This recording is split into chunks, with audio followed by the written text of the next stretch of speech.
हम सब उठ के हम इस अगवाकारी का मजम्मत करें ताकि दुनिया को पता चले कि यानी बलूचिस्तान के असम्बली इस किस्म की हरकतों को पसंद नहीं करती और हम इस अगवा कारों को और जो अगवा कुनिंदा है हम इनको नफरत की निगाह से देखते हैं। तो मैं सारे ऐवान से गुजारिश करता हूँ कि वो उठ के इस अगवाकारी का बिल्कुल मजम्मत करें। मैं सबसे गुजारिश करता हूँ, मैं ऐवान से उठकर मैं गुजारिश करता हूं कि आप भी उठे, आप मुजम्मत करें। ये जो अगवाकारियां हैं आप मुजम्मत करें। अगर आप मुजम्मत नहीं करेंगे हम समझेंगे आप भी अगवाकार हैं।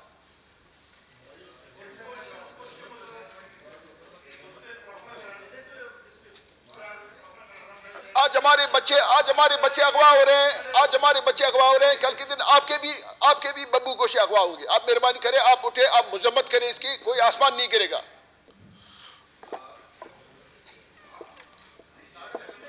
हम सारे ऐवान से गुजारिश करते हैं कि ये अगवाकारी जो हमारे स्टूडेंट्स का हो रहा है, हमारे लोगों का हो रहा है, हम इसकी मुजम्मत करते हैं, पुरजोर मुजम्मत करते हैं और इसको नफरत की निगाह से देखते हैं।